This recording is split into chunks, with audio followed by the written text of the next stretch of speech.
โอกาสต่อจากนี้มาติดตามชาวบ้านเสียงห่มในการเลี้ยงงัวทอมขายเพื่อสร้างรายรับได้เป็นเกาะเป็นกำทั้งนี้อาศัยการปลูกหญ้าพันธุ์และเฟื่องแห้งไว้เป็นอาหารให้กับงัวชาวบ้านเสียงห่มเมืองชนบุรีนิยมการเลี้ยงงัวทอมคู่ที่เป็นงัวเทิกมาได้หลายปีแล้วปัจจุบันประมาณ50ส่วนห้อยของครอบครัวทั้งหมดพากันเลี้ยงงัวเพื่อขายสร้างรายได้ที่เป็นเกาะเป็นกำเคียงคู่กับการเลี้ยงงัวก็ยังได้มีการปลูกหญ้าพันธุ์เพื่อเป็นอาหารให้กับงัวและก็ยังมีเฟื่องแห้งที่เก็บไว้ในฤดูแล้งเป็นจำนวนหลวงหลายและในนี้ก็ยังได้มีการซักยาวิตามินซักยาขายเห็บให้งัวอีกด้วยลุงภูเขาครอบครัวตัวแบบในการเลี้ยงงัวได้ให้ฮู้ว่าการเลี้ยงงัวทอมขายสร้างรายรับได้พอสมควรโดยเฉพาะก็เป็นงัวที่เป็นงัวเทิกขายได้ราคาดีกว่างัวแม่เวลาขายก็ขายเป็นคู่จึงได้ราคาเพิ่มเคียงคู่กับการเลี้ยงงัวก็ได้ปลูกหญ้าพันธุ์ที่ได้แนวพันธุ์จากของการเกษตรกรรมและป่าไม้และก็มีเฟืองขี้เหล่าหำและอื่นๆ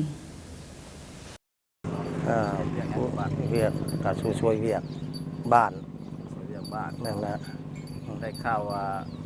เลี้ยงงัวมันหลายคู่แหละก็ผู้ค้าเลี้ยงงัวมันนี่ก็ประมาณ10 ปลายปีอะไร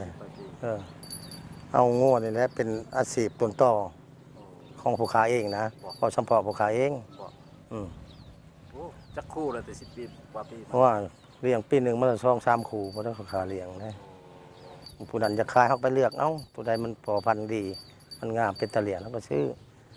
มาคนละบอลมาใส่กันราคาถือก็มีตั้งเถื่อตัวละ2 ล้านป้ายเขาก็ซื้อตัวเขาได้หมักนะตั้งโตก็2 ล้าน3 ล้านก็มีมาใส่กันบ่ชนกันบ่ชนนะมันยังหน่อยดิมันบ่ใหญ่ดิระดับงัวปานกลางนี่นะมันบ่ชนนะงัวมามันเฮ็ดอะไรก่อนมันเลี้ยงแล้วก็มาเฮากับเลี้ยงหลายปีแล้วก็มันฮู้จักไปนํบ้านนี้เฮาเลี้ยงฮู้จักแล้วเดียวนี่ฮะเพราะว่างัวจอยกับบ่ย่านเดียวนี่ฮะแต่ว่างัวบ่ให้เป็นพยาธิงัวจอยบ่ย่านเฮาซื้อยามาซักเบื้องต้นเฮาก็ซื้อมาประมาณทิศหนึ่งทิศปลายมาอยู่น้ำเฮาเด้เฮามันเหลืองมันยังล่ะมันซักยาคาเลือดคาไม่ท้องมันก็แม่นนะแล้วว่าเฮ็บเม่นนี่บ่ได้ยังนะหล่นหมดเฮาซักยาตัวนั้นประมาณทิศ2 ทิศแล้วมาซักยาวิตามิน B6 อีกเข็มหนึ่งแล้วเฮายาเลยบาดนี้เฮาสิแอบมันกินห้ำบ่หรือกินเขาก็สุดแล้วแต่ผู้เกี่ยวจะเฮ็ดบ่ได้เลือกหญ้า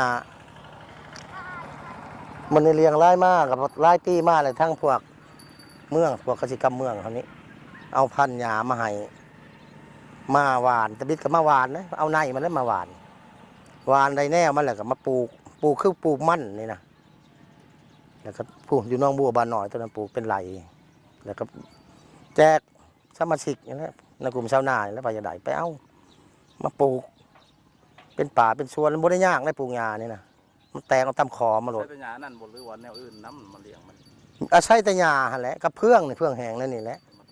มาทอมมันก็น้ำกินน้ำคันอยู่นั่นแหละใช้เวลาด้นประจะขายนับเป็นมื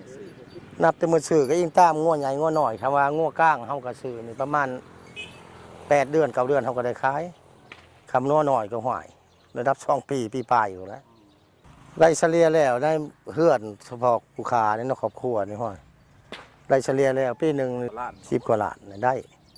ปีหนึ่งช่องเถื่อขายเลยงัวนะเจ้าละจักคู่